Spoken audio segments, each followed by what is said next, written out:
I have created a team to compete at this World Cup, full of players from nations who didn't qualify. And we are going to see if they are good enough to go on and win the World Cup, which if they did, I guess would be a win for the rest of the world. So let me introduce you to this rest of the world squad before I reveal who the manager's going to be. Now we are taking over the Panama side because they were technically the worst team in the World Cup. I don't think they even scored a goal, and they've actually got quite a difficult group given the fact they have Ghana, Croatia and England. But here are the players that have been called up for this rest of the world squad. There's a lot of Italians, but I mean, Italy are the biggest nation to not make the World Cup, so it kind of makes sense that there's a lot of them. Starting off, of course, the goalkeeper Gianluigi Donnarumma. I mean, he is one of the best goalkeepers in the world anyway, so I expected that he'd be there. But Di Lorenzo is there at right back. We have Milan Skriniar, who's, of course, I think he's Slovakian. I can't quite remember whether it's Slovakian or... Yeah, it is Slovakian. I am correct.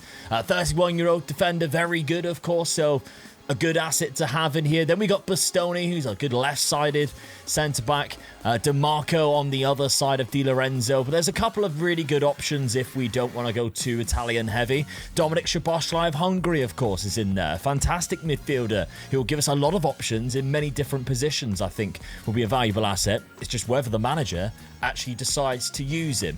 Nicolo Barella is another fantastic Italian midfielder. That's going to be a valuable asset for us in there. But then we go on to the wings. This is where I think it gets really exciting for this new rest of the world side. Brian Mbeumo on the right-hand side. Very good player at Manchester United. Cameroon didn't qualify, of course. But then we have got Kavica Kvaratskhelia.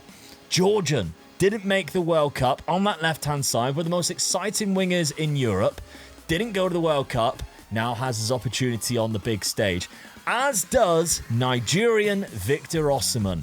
Yes, there are some big names who didn't make the World Cup. The biggest are all up front. Kind of unsurprisingly, I guess. Victor Osimhen being one, but the other is Robert Lewandowski. 37 years of age, Robert Lewandowski and Victor Osimhen up front. That's a strike force that could really cause some damage in this World Cup. If we're looking at kind of like the squad in it as a general, then we got Jan Oblak, Slovenian goalkeeper, again world class, I think, especially in his time. Calafiori, another Italian player, same as Sandro Tonali. Ademola Lookman, another Nigerian player. Of course, he used to be picked as English, but then I think at youth level, but then he's chose to go Nigeria. So there we go. He's another one that's we've been able to add in. Albanian Amir Rahmani, who is a Napoli defender, I think, and a lot better than what I thought he would be when I seen that this is one of the best players that didn't make the World Cup. We've also got Zambo Anguissa. Of course, he's another African nation that didn't make the World Cup with Zambo Anguissa, so another Napoli player and another fantastic player that we can add to our side. Striker again, the Serbian Dusan Vlahovic, who didn't make the World Cup, so that's another one. Milos Kerkez, Hungary, left back for Liverpool, of course. Very good player. Can give us a lot of options down there, especially because he can go further forward too at wing back. Milinkovic Savic, Serbian again, another player that we can look to use. Zakanya, another Italian, of course, that's going to be in there. David Hanko. Now, this one's quite an interesting one. Left-sided centre-back or left-back. Plays for Atletico Madrid in his prime. It's one that I forgot about. So it's another one that we can use. Lobotka, again, cracking midfielder.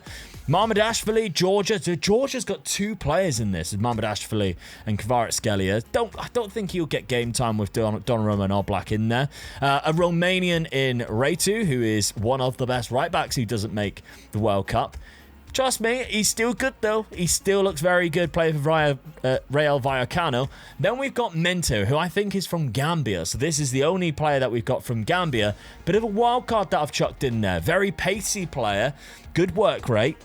Kind of type of player that I would love to have seen at the World Cup, especially with how well the African nations have actually done in this World Cup. A player that, of course, can now make his name for it.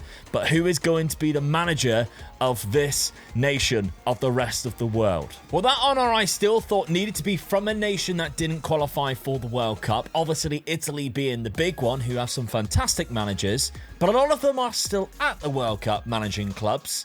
So the best one who isn't is Antonio Conte. So the Italian manager Antonio Conte is going to be the manager of the rest of the world side. The only downside is he plays a 5-2-3 formation, so he plays a bit of a wing-back system. We definitely have to players for that. But if he doesn't do that well, I'm going to take this side over and see if I can win the World Cup with them. But of course, we are going to give him the benefit of the doubt as a manager who has won a lot of things in his time, and his first match at the World Cup managing the rest of the world is against Ghana. And Conte's side managed to do what England couldn't in real life, and they scored a goal against the Ghanaians. As both of our talisman strikers, Victor Osimhen and Robert Lewandowski for the rest of the world, found the net in a 2-0 victory. And Conte's side started Group L top of the group because England and Croatia drew. Taking a look at Conte's side as well and how he lined up in his first World Cup game, Osimhen, of course, led the line, but I think Lewandowski came off the bench at some point. Victor Osimhen does look like he picked up an injury in that second half. Kvaratskhelia and then Burmo, kind of who we expected on the wings. DeMarco and Andre actually played in the wing-back positions. Then we got Lobotka and Tonali in centre midfield. So no Barella. Okay, fair enough. Bastoni, Skriniar and Ramani. I always struggle with that one.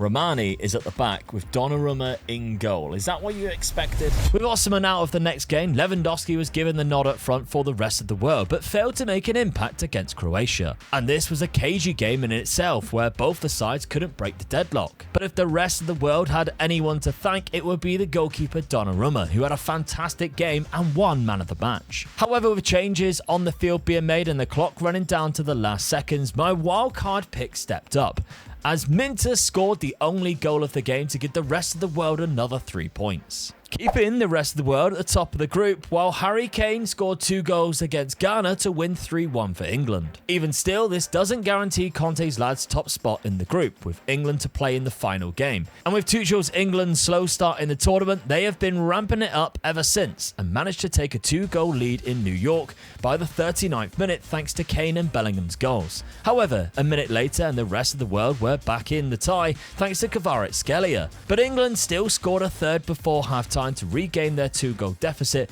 as Bellingham picks up another. Rest of the world were a better side coming out in the second half, and finally Lewandowski managed to get his second goal of the tournament to make the last 30 minutes rather interesting. But a Di Lorenzo red card 2 minutes later made things difficult, and Cole Palmer scored a final goal for England, leaving 4-2 winners. Meaning it's a second place spot for the rest of the world in Group L, while England take a safer route to the final, setting up a round of 32 tie against a tricky Colombia side. And they have some dangerous players such as Luis Suarez, who scored from the spot after just 9 minutes. They also defended for their lives, and it literally took the rest of the world into the 90th minute before Victor Osimhen, who returned, finally brought the two sides level, taking the game to extra time and to a penalty shootout where both Kvaratskhelia and Luis Diaz missed the first and second penalty for their respective countries, only for Osimhen to draw it back level and for Duran to miss again for Colombia. 3 penalties then followed, all hitting the back of the net, until finally Gustavo Puerta for Colombia stepped up and missed for Colombia, and the rest of the world are into the round of 16. A fantastic achievement, but this is where Conte's side is going to be really tested, because they've got one of the favourites in the whole World Cup, Spain, next. And of course, Lamine Yamal and co wanted to dominate the ball, and that led to them creating a lot of chances, and with that, the danger was always on the rest of the world, giving away a penalty in the first half. But when Oyarzabal stepped up, his top corner strike was saved superbly by Donnarumma. Rest of the world then created some chances of their own, but nothing substantial in the first half as Osimhen's shot flew over. It was the second half where the action began to heat up, as Lamine Yamal finally broke the deadlock past Donnarumma, who had been a wall up until that point. However, it only took 3 minutes until the rest of the world pulled one back. And yet again, it went to extra time and penalties, where Morata missed the first for Spain, and Lewandowski scored the opening penalty for the rest of the world. Lookman missed the rest of the world's third penalty, and things continued level until the 5th round, where Marcus Llorente had to score to send it to sudden death, and he missed, meaning it's back-to-back penalty shootout wins. The round of 16 in general seen Spain, Portugal, Morocco and Germany all exit before the quarterfinals, which are in the rest of the world's favour, as it's Japan next. For the first time since the Croatia game in the group stage, the rest of the world started the better side of the two and made the opposition pay for it, as Victor Osimhen scored 2 goals by the 40th minute. Japan had a much better second half though, but the rest of the world limited the amount of clear-cut chances that they actually had, nullifying them to only scoring 1 goal. Some shock results in the quarterfinals as Norway defeated England, and the semi-final is now set. can the rest of the world defeat France, who were the favourites before the competition began? But even with the best players in the world not to make this World Cup, I still feel like France are favourites for this game. They also dominated possession in the first half too, with a front four that was missing Kylian Mbappe. It was a combination of Ryan Cherki and Desiree Doué who combined for the opening goal, scored on the 32nd minute. Still, the rest of the world was posing a constant threat down the left thanks to DeMarco, who got an assist for Brian Mbeumo, who equalised right after half-time. Even still, the rest of the world struggled to break France down again, and the French eventually found a way, as they always seem to do. This time thanks to Michael Olise, who scored the winner, dumping Conte's men out of the semi-final. Of course, the rest of the world still had to play the third place playoff, which indeed they won, defeating Norway 2-1 thanks to a winner by Robert Lewandowski. And France went on to smash Uruguay in the World Cup final 3-0, but that is how the rest of the world did under Antonio Conte. So what if I managed the rest of the world? Because clearly I don't think I'd play the same system, I'd probably play a little bit more attacking, I'd probably hold the ball more, and I definitely wouldn't play the same players. And the fact that they got Victor Osimhen and Lewandowski, I'd like to think I'd try a two-striker formation. So there's only one way to find out. As I mentioned, I set up the rest of the world side in a 4-2-2 formation. And things certainly looked like they were going to be even better than when Conte was in charge. Throughout the group stages, our first match against Ghana ended in a 5-0 win thanks to Mbeumo, Lookman and Osimhen scoring a goal each and Tonali scoring a brace. With the second game against Croatia also ending with a clean sheet and another 3-0 win, with Victor Osimhen scoring 2 goals and getting assists for the other. And so the game against England once again decided who would top the group, with both teams on 6 points. Thomas Tuchel's men gave us our hardest fixture yet, just like under Conte, as Harry Kane scored the first goal we conceded so far in this tournament after just 21 minutes, and then doubled the scoreline 9 minutes later from the penalty spot. Victor Osimhen got one just before half-time to make it 2-1 and keep the rest of the world in the game. However, in the second half, despite us having 9 more shots than England, we failed to make any of them count, and Jude Bellingham set up Bukayo Saka for a third and final goal, leaving us in second place. This also put us on the other side of the draw against Colombia in the second round, or round of 32. The bad news is that Robert Lewandowski is out for almost the rest of the tournament because of a sprained knee in that England game, so Dusan Vlahovic comes in to replace him. A first half of a whole lot of nothing in this game, but the second half was quite the opposite, including 6 goals, which started with an own goal by Bastoni to give Colombia the lead. On the hour mark though is finally when the rest of the world side woke up, as Mbeumo equalised, and that's just when the floodgates opened. Vlahovic scored a second, Osimhen then scored 2 goals to put us 4-1 up, and Zakangi got a 5th to see us through. We got another very winnable match in the round of 16 in Austria, as big nations like Germany versus France and the Netherlands have got Ivory Coast and all play each other. And with our second knockout match, it was the second match in a row to start with an own goal, this time in our favour. Austria then received a straight red card. From there it went downhill for them, as we recorded back-to-back 5-1 wins, with Victor Osimhen scoring 2, DeMarco making it 4-0 before half-time, and at 4-1, Bastoni scored in the correct net to finish things off and eliminate Austria. Some crazy results too, as Germany, Mexico, the Netherlands and Ecuador all exit the competition, as well as Cape Verde advanced into the quarterfinals after they defeated Australia. A tougher task next in the quarterfinals, as our rest of the world team will now face Belgium for a spot in the semis. A fast Belgian start caught us off guard, however, as Luca Bacchio found the opening goal within 8 minutes, and our backs were up against the wall. Thankfully, our lads didn't panic and they dug in, and our left-hand side came to the forefront after 20 minutes as Kvaratskhelia scored the equaliser. In the second half, and with the game in the balance for a long time, finally a breakthrough, as in the 72nd minute, our current top scorer Victor Osimhen got an all-important second to give us the lead, meaning Belgium had to come at us to stay in this World Cup, and we used that to our advantage, frustrating them when Vlahovic scored a third in injury time to send us to the semi-final. A massive win, as Cape Verde unfortunately crash out, meaning the semi-finalists is France, rest of the world, England and Switzerland. But we got France next, and I'm making a massive decision, because Vlahovic has been good at scoring goals later on in the games, not so much at the beginning, and Lewandowski is still quite not fit yet. So I'm going with Mbeumo up front, and I'm chucking my wildcard Minter on the right-hand side. A reminder that this is exactly where Antonio Conte's rest of the world failed, and France put the pressure on early. And they had Mbappe playing against us this time round, one of the world's best players. However, we also started incredibly well and unleashed Kvaratskhelia Kvaratskhelia down the left, who slotted home perfectly to open the scoring to give us the lead. Even in the second half, we were all over the French, and Victor Osimhen struck the bar with an outstanding effort. But the risk that I made starting Minter looked like a genius move when he put away a second goal, and that sent us to the World Cup final, where we will face England, rest of the world versus England again after they defeated us in the group stage for the World Cup trophy. 60 years of hurt, or the first World Cup for a team of players that never qualified. Not only this, but I've just realised that both Victor Osimhen and Harry Kane are on 9 goals each. This is also a race for the Golden Boot in this World Cup final too. And we're setting up with Robert Lewandowski back in the side. He's returned from injury. He's almost fully fit, so we're going for it. There's a couple of players who aren't quite...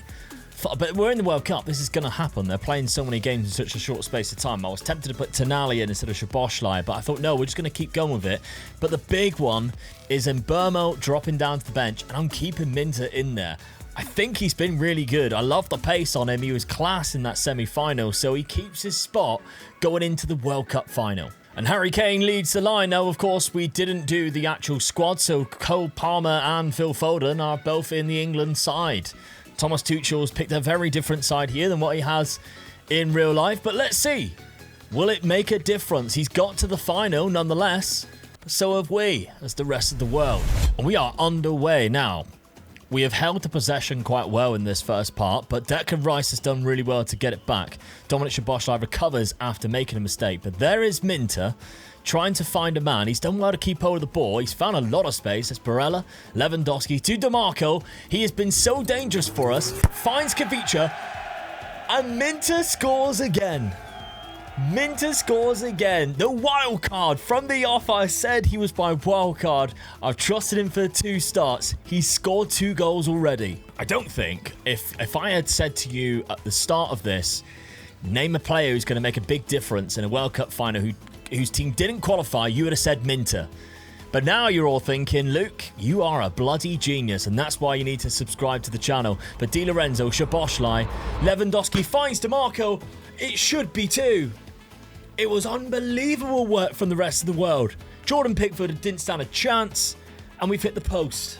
Don't cost us now, though. Declan Rice, surely that's offside. Surely. Phil Foden's shot is blocked. Victor Osimhen, he's got a lot to do here. There's 5 men in an England shirt, all back and recovered. But he finds Lewandowski because they just didn't press him. Szoboszlai to Di Lorenzo. Not quite as good as the Italian on the left side, but he's still been decent. Lewandowski, there it is. You cannot give the man too much space in the box. And unfortunately, he is back and fully fit in this final for England. And he is just as deadly as what he was before he got injured. He has been watching from the bench. Dusan Vlahovic not quite take his chances. Ademola Lookman not quite take his chances. Even, of course, Bryan Mbeumo taking a stint up front. Nobody has done it as good as Robert Lewandowski. Still, the Golden Boot is switched between Victor Osimhen and Harry Kane, though. Victor Osimhen has had less amount of time, but I know that in real life the Golden Boot's done on assists, so if neither of them score, we're going to have to see who got the most assists to determine who, of course, wins. But Cole Palmer, I mean, you can see why he didn't take him, because should have scored, or at least made Donnarumma dive from that. It's played out, though. Harry Kane's got it. Harry Kane with a bad miss. 9 goals in 7 games, you expect Harry Kane to score that. I guess what is a bit bizarre is that Thomas Tuchel is playing a 4-3-3 and not a 4-2-3-1. And also Curtis Jones is a defensive midfielder. Obviously, Elliot Anderson is not quite as good on Football Manager as what he maybe has been playing in real life, ahead of his £116 million move. But Minter, I mean, what a player he has been. What a player. The break was on them for England, and he has done so well. And Lewandowski is now in, and he is at the back post. Oh, DiMarco. Di Lorenzo, who's got loads of space, and it's 3-0, right at the stroke of our time. And I think the rest of the world can already say that the trophy is going into their trophy cabinet, and England might have to wait another 60 years, because this has been an absolute shambles from England. And the rest of the world are now 3 up with still 45 minutes to play. Jordan Pickford. That's a terrible attempt of a save. He has made 3 subs already. Trent's on as well. Another player he's decided to bring, but he's brought him on as a defensive midfielder alongside Luke Shaw and Anthony Gordon, who's come off the bench as well. So there we go. Luke Shaw and Trent both making this Thomas Tuchel side. Jared Braithwaite is another guy that they've just subbed on. I'm not making any subs yet. I'm going to see how this first sort of 15 minutes plays out before we make any changes. Morgan Rogers is also on. And finally gets a good shot on target where Donnarumma actually has to save. He didn't. It just went over. Never mind. All right, on the hour mark, let's make some changes then. Victor Osimhen, I ain't taking him off because of that golden boot, although it does suggest that he probably should have. I haven't really played Milinkovic-Savic or Zambo Anguissa as much as what I thought I would, so I'm actually going to put Milinkovic-Savic on because as an attacking midfielder, kind of is what we would like to see right now. He's 6'4" as well, and England do have a very tall team, especially bringing on Braithwaite at right back. I don't get, but still, he is very, very tall. I think right now I'm going to leave it at that, although actually I might put Zakangi on that left-hand side too. So let's do that and make those 2 changes. Zakangi hasn't really made an impact when he did feature, but I ain't taking Minter off. Minter's been way too good. All right, Braithwaite's played out to John Stones. Morgan Rogers. Can England get a goal back in this final? Trent plays out to Gehi. Luke Shaw. We're just soaking it up, look. Really nice in our 4-4-2. Anthony Gordon, though. Harry Kane.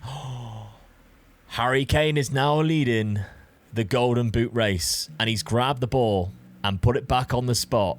And it's game on in this World Cup final. It is now 3-1. Hold your horses, folks. This video ain't over yet. 85th minute, and there is another chance. If England score here, there's enough time to have a real go at this. Declan Rice has put it in the net as well. And it's 3-2 with 6 minutes to go. And now we need to batten down the hatches. We had this one at half-time. What is going on? We need to make some defensive changes. We need to make them quick as well. Jude Bellingham finds Declan Rice, and it's a lovely finish into the top corner. And we are looking now in trouble. Momentum is in England's way. Well, I hate to do it, but we're going 5 at the back. I'm putting Romani on, and then obviously Bastoni and Skriniar can go in like sort of a back 5 formation. Tonali is also being brought on as well and sitting in that more defensive midfielder slot. So Victor Osimhen will run the line, and he's probably going to want to get a goal as well, with Harry Kane now leading in the Golden Boot. And there's, oh no, 4 minutes still to play, and there is another highlight. What is going on now? Come on. Romani to Milinkovic-Savic. Di Lorenzo. There's a lovely ball to Minter, who's been a game changer for us. Oh, it's played back. Zakangi with the winner, and that's it. Deal done. Oh, thank God. Rest of the world should now be the world champions. Minter, again, making a massive impact. It's a cracking ball. Jordan Pickford can only spray it into the path of Zakangi, who slots it into that empty net on the left side. 4-2. I don't think England can get back from this. Time is running out, and there we go. We took a team of nations that didn't qualify for the World Cup and turned them into World Cup winners. And Antonio Conte couldn't do it, who of course is the greatest manager not at the World Cup, whose nation also didn't qualify. But there we go, the rest of the world are World Cup champions. Thank you very much for watching. I hope you enjoyed the video. If you're still looking for something to watch right now, here on screen is a Youth to Gold, where I'm only allowed to buy teenagers. I have to sell players 30 or above with relegated West Ham.